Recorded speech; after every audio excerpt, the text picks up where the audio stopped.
Tim Vandehey, welcome to the conversation today. John, thank you. Glad to be here. It is a pleasure to be with you. I believe you're local here in Utah. Is that correct? No, actually, my co-author, Tracy Maylett, Mm. is based in Utah. I am actually based in Kansas City, Missouri. Oh, wonderful. I'm from the Kansas City area, actually Oh, a yeah? bit northwest Missouri, a little town called Hamilton, which is really small, about 1,700 people. But I love the Kansas City area and I love that part of the world. So pleasure to be with you. I'm here south of Salt Lake City in Utah. Today we're going to be talking about Tim's recent book, Swipe: The Science Behind Why We Don't Finish What We Start. I love the title. I love the contents of this that we're going to be exploring together today. As we get started, I wanted to share Tim's bio with everybody. Tim Vandehey is a New York Times bestselling ghostwriter and co-author who's written 60 plus books in genres like business, advice, parenting, true crime, a wide breadth of different types of issues and topics, and it's just a pleasure to be with you. And again, I'm excited to talk about this book. Before we get started, anything else you would like to highlight by way of your background or personal context? No, I think you covered the basics. All right, well, let's dive on in. Uh, Maybe start by just telling us the why behind this book, why you and your co-author decided now was the time that we needed this book. Well, so Tracy and I had written two other books with me as a ghostwriter. We got together at the beginning of 2020, I think just before the world shut down, Mm-hmm. February of 2020, to talk about doing a third book. All the books had been about employee engagement. That Mm-hmm. is Tracy's Yeah. milieu. That's where he works. And we came up with this concept. We were going to look at why the first two books we had done looked at why at employee engagement from the side of the employer. So what Mm-hmm. can you do to help your employees engage? We wanted to do a piece from the other side. Well, okay, what Mm-hmm. is your responsibility as the employee? And we came up with this concept based on the smartphone, based on the idea of distractibility, Mm-hmm. and the idea of choosing to change your reality based on the ease of changing the virtual reality of a smart device, where if you're not having a satisfying experience, you can just swipe your finger and change the experience. And Yeah. that was what we settled on, and we went off to our various respective writing caves. And when the world shut down, we started to really think of the concept. And we didn't rethink the concept so much as we thought, this is bigger than just a workplace engagement book. That I said, this is really about not finishing what you start. And I came at it from a background of a writer. Well, there's a reason things like National Novel Writing Month exist. If you're familiar with that, because people don't finish things, and in particular, writers don't finish books. If you stacked the unfinished novels of the world on top of one another, you could probably make it to Saturn. And so Tracy and I quickly decided that this was an everyone book. This was a large scale popular culture book about the psychology, neurobiology, behavior of the phenomenon of people starting things repeatedly over and over again and frustratingly not finishing them. The swipe title came from that idea of how we've been Mm-hmm. conditioned by our devices to believe sort of reflexively that, oh, I'm not having a good time, or I'm uncomfortable, I'm embarrassed, I'm disillusioned. I'll just we call it reality switching. I'll just tap a different app or flick my finger across the screen, and suddenly I'm having a completely different experience, and there are no consequences for that. Well, in the real world, there are consequences for that. And unfortunately, the conditioning, the example of the conditioning I like to use, because I've done this, I do this all the time. I still do this to this day, is if you've ever been writing longhand on, let's say, a yellow pad or a legal pad in the age of the computer, and you make a mistake. I know 100 times I have just for one split second wondered, okay, where's the undo function? And of course I go, oh, well, there's no, you hit yourself in the forehead and, well, there's no undo function, you dope, but you're writing with a pencil. And then you go back and erase. But for that split second, I cannot tell you. I've related that to 50 people doing interviews about this book. And most people have done what you did, to kind of chuckle with recognition, going, yep, been there. Yeah. You tried to find the remote for a TV, for a device that doesn't have a remote. We've all been conditioned by technology to think I can just snap my fingers and there is going to be the change that I want. Now we have, rides show up when we want, and food shows up when we want. And so we've been conditioned to feel like, oh, reality's malleable. And in the digital world, it is, without a lot of consequence generally. The consequences very much exist in the real world. One of those consequences is a debris field of unfinished stuff. Hmm. that leaves us frustrated and filled with remorse. Hmm. Yeah, interesting. Like you said, it's not a new phenomenon. The fact that people don't always finish what they start. That's why there's lots of adages, kind of colloquial, proverbs and such that address that very issue. But in the digital age, perhaps it's even more acute that we're Well, and dealing with it nobody's all the really time. looked at it. Nobody's really looked at this. We know we looked for research. I mean, Tracy's Hmm. got a doctorate. He's an academic. So together, and I'm a journalist by training. So he and I dug into the research and saw, is there anything about this? There's nothing. There's a lot of research on procrastination, but that's not the same thing. Hmm. And Hmm. so we really had to sort of cobble together the material, the research that we found to look at the various causal factors behind this, as opposed to saying, well, here's all this great body of research about people not finishing what they start. It's simply not out there. Nobody's really looked at this. I think we're the first ones to do so, really. Yeah, super interesting. And it's also timely. I mean, the book's been out for a little bit now. But we're where we're at in the holiday season, we're leading up to New Year's. Yeah. A lot of times people are thinking in terms of New Year's resolutions, for example. And I don't know, there's probably statistics out there about how many New Year's resolutions come to fruition versus how many get abandoned and how quickly they get abandoned. But my guess is the vast majority, probably 80-90% of all New Year's resolutions get abandoned within the first couple of weeks of the year.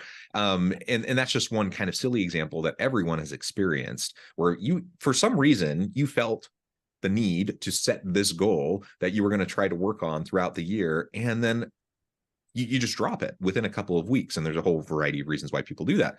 And so this conversation I think can feed into, I think, the natural kind of reflective process that we all tend to go through this time of year as we're leading into the new year. And maybe we can do things a little bit differently as we start the new year this time around, in a way that's more manageable, sustainable, something that we can approach our goals and our efforts in a way that we can actually see things through to the finish line.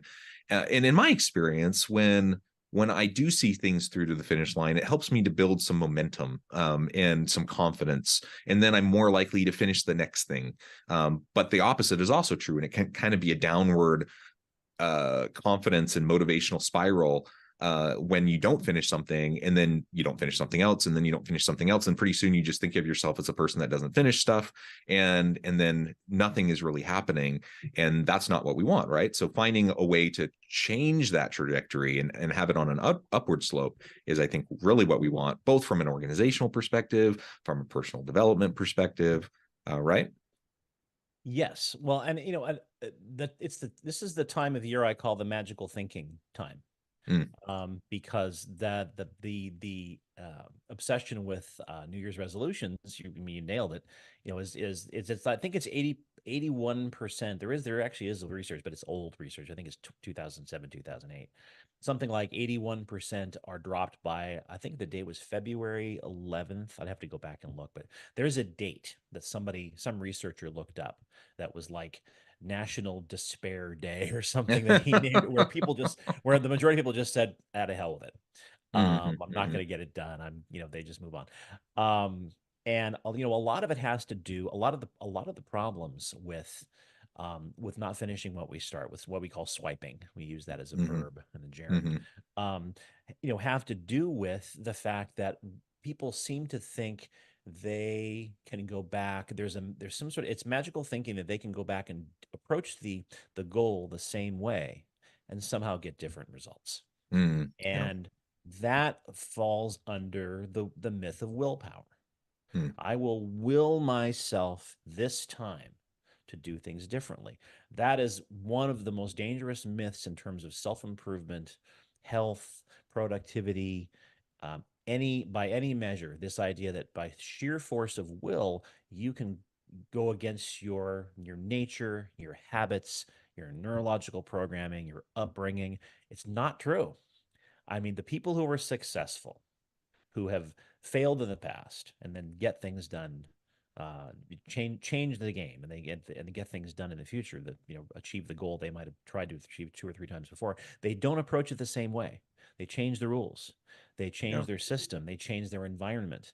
Most importantly, they changed the two psychological factors. This is really a psychology book, really, honestly, at its core. The two factors that are the most important are managing expectations and managing motivation. Mm, There are other things you can do too. I mean, if you're talking about fitness, stakes are important. Is there something at stake? Are there consequences for not completing it? Most of the time, there aren't. But if right. when there are consequences, people change their behavior. If you're going to lose money or something like that, but in terms of things you can do up here, one of the big reasons people fail is they have faulty expectations. What is this going to Hmm. be like? What I go back to writing books all the time. That's what I do.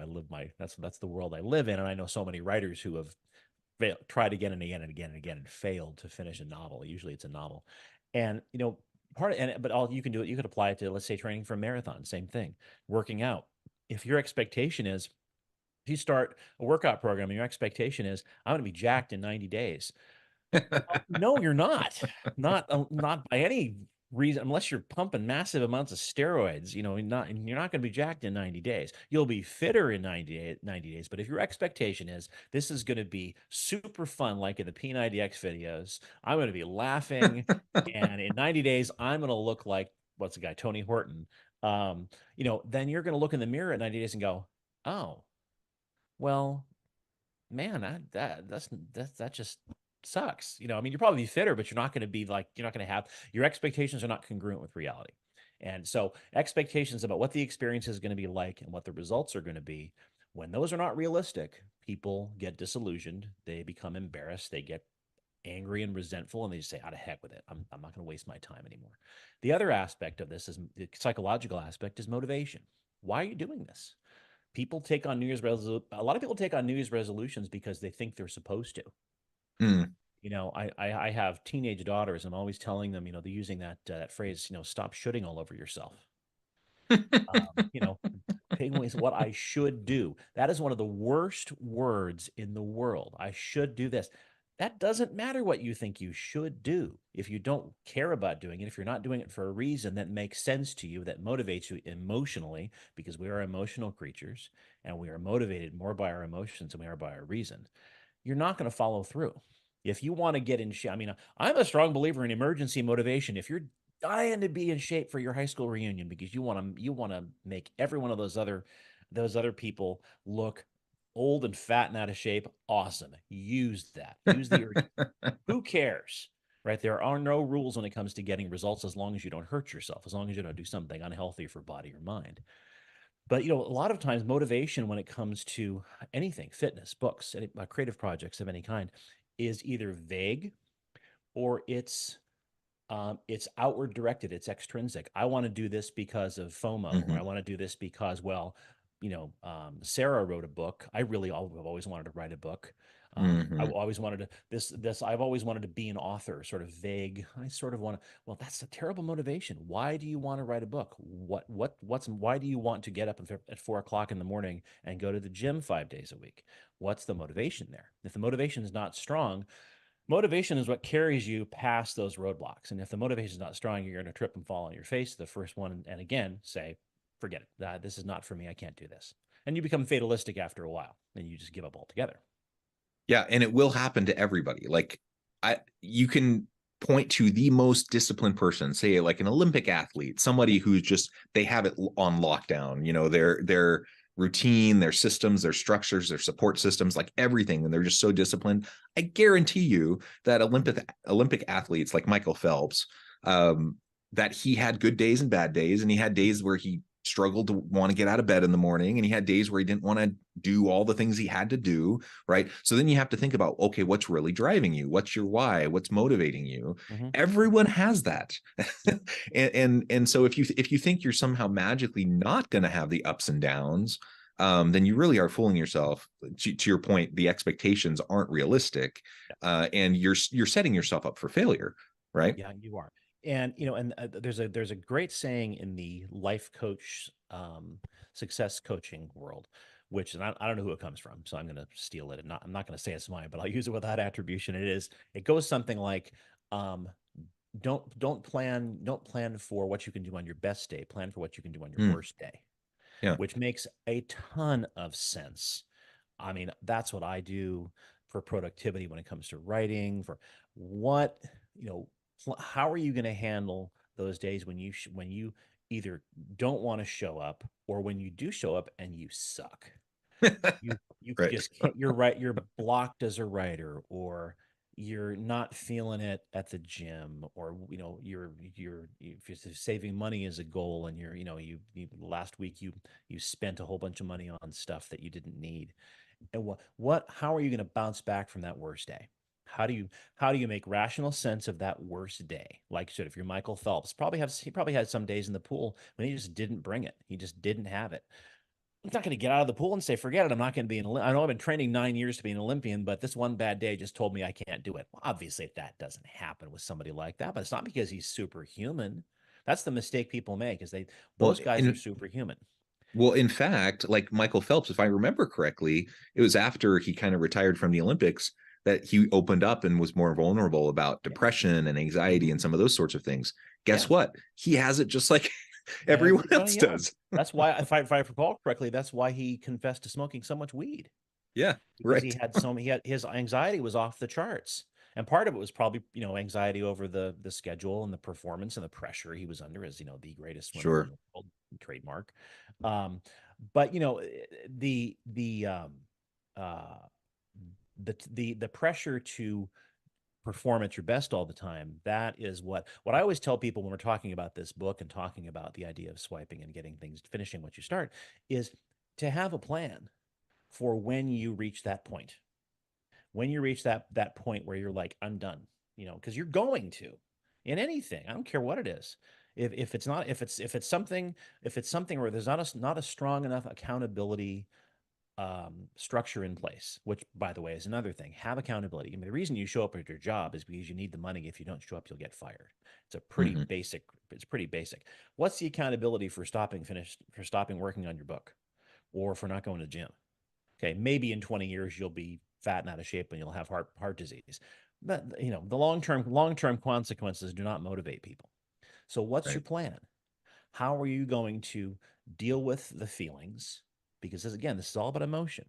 You come to that point and say, I can't do this. I mean, and most of the time, by the way, the swipe is not the result of a single act of what I call hitting the eject button. You're working on a novel for 2 months and you hit a point where you don't know what to write next, and you say, "Oh, I'm not going to do this today." It's not the result of that one time. It's not the result of one day of not going to the gym. It's a slow decline from, okay, I've maintained this routine for a while. I've maintained my discipline. And the discipline slowly ebbs away until after, because Yeah. for a while you have momentum. There's a sunk cost, but if enough time goes by, you start to feel that equation shifting, where the sunk cost is not worth the cost of continuing. So Hmm. after 6 straight days of not going to the gym, you say, I haven't gone the last 6 days. Screw it. I'm not going to go. I'm done. I'll try again in 2 months. That's how this works. It's that kind of slow, insidious fading away of motivation and productivity that this leads that the swipe, it really is. And so what I tell people when we talk about this is to have a plan for when that happens. When it happens early on, not by the time you get to the end where you haven't written a word on your novel in 2 weeks. By the Hmm. time you get to that point, you're probably at the screw it level, and you're just going to say, Hmm. move on to other things. You've lost any sort of enthusiasm. The time to catch it is when that first one or two bad days, or that first one or two Hmm. points where you go, I can't do this. Or I'm frustrated, or I don't know what to do next. Okay, when you reach that point of exasperation, what are you going to do next? When you're Michael Phelps, or um, you're oh, what's the other person I was thinking about? I'm losing her name. Simone And Biles, so maybe. Simone Biles, thank you. That's exactly Yeah. right. You read my mind. You're Simone Biles. I'm sure who I'm sure besides which I actually want to talk about her. This is another side to this. But when you're an elite athlete at that level, or when you're Stephen King, okay, I'm sure Hmm. Stephen King, who's famously productive, famously fecunded, just writing every day about the Christmas and his birthday, must have days when he's blocked. What do you do? What's your plan so that you can Hmm. keep going?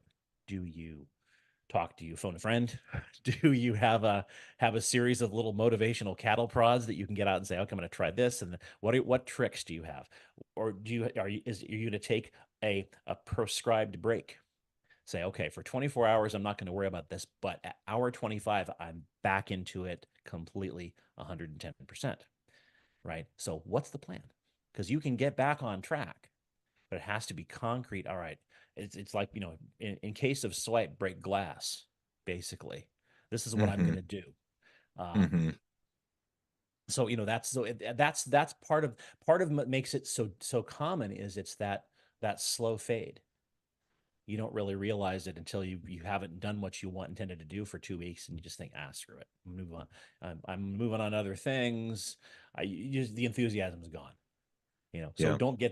don't make it dependent on enthusiasm. Make it dependent on structure. Make it dependent on motivation, etc.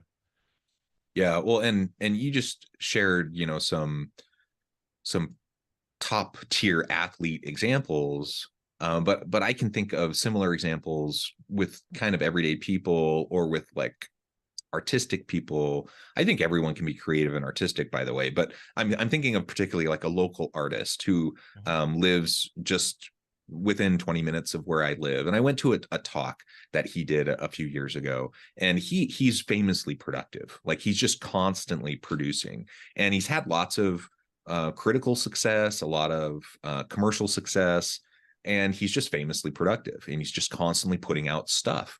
And people are like, how do you do that? How do you get motivated? How do you find the inspiration? And he's like, look, sometimes I'm inspired, sometimes I'm not, but he has like a system in place. He has structure in place. He holds himself accountable. He makes sure that he's just doing it every day, even if he's not feeling it, even if he's not feeling the inspiration, even if it turns out to be garbage. Like he just does it, and he just does it consistently every day. And that's what I see these famous athletes doing. That's what I see, the most productive people that I just see in the workplace. That's what I see them doing. They just show up and they just do the work. They just do it. And sometimes it's great and sometimes it's not so great. But they're always showing up. And showing up, I guess, is really half the battle. It really is. If you go back to athletes, you talk about athletes in team sports, let's say. I'm a huge baseball fan, so I always focus on baseball. But you'll hear all the time about the top athletes, and this goes back to Larry Bird and Magic Johnson, Mm-hmm. about what their routine was like. They'd be at the stadium or the ballpark at 8 a.m. on a game day when the game was at 7:30 at night or 7 o'clock at night, and they would go through. I was just listening. I forget who it was. It might have been Shohei Ohtani, because obviously everybody's been talking about Shohei Ohtani, not Mm-hmm. just because of this monster contract, but for the past what, Because he's four amazing. four 4 months. It's crazy contract. But for the past, 5 months, even before the end of the season, they were talking about his free agency. But one of the things that someone said, it might have been Joe Davis, the Dodger broadcaster, was talking about his routine. That his routine is exhaustive and painstaking, and every single day during the season, he shows up early and goes through every phase, psychological and physical, of what the game is going to be like. His reflexes, his movement, his warm up, everything, and it's structured and it's consistent. Yeah, showing up is a huge part of it. If you show up every day, you're gonna get something done. Having one of the strongest things I think people can do, though, apart from the motivation and expectation issue, is, and of course, this doesn't necessarily, well, it does come into play when on the job in the professional setting, is to have stakes. What is at Yeah. stake if you don't keep going? The more that's at stake, the more likely people are to find a way. I've been a freelance writer since 1995. Mm. Right? I have a family and a mortgage and two kids. Now we're teenagers, so I'm buying cars, and that's very motivating for me keeping going. I've written almost 70 books, and all those years. And the need to pay my kids' college tuition and pay my mortgage and be able to send us on trips and things is all very, very motivating. Now, that's not the only reason I do what I do, but on those Yeah. days when I was like, oh, I don't want to write another word. Well, I want to be able to, buy my daughter a car, which I just did. That's very motivating. There are stakes there.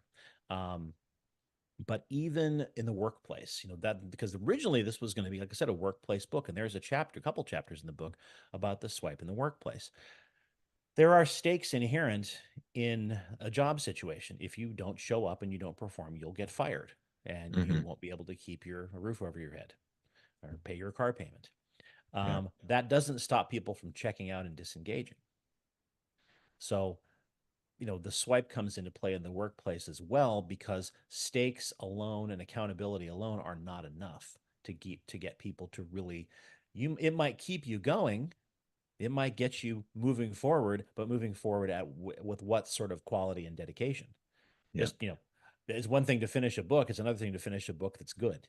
I mean, I Right. just say, well, I've got to turn out 50,000 words. Well, I don't care if they're crap. That's National Novel Writing Month, right? The idea is to Hmm. finish a 50,000 word manuscript. Quality is not an issue. Well, Hmm. if you're on the job, quality is an issue.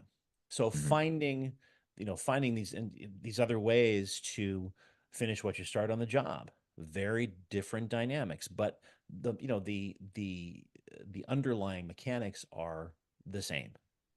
They Yeah. really are. It's about, what am I expecting from my position?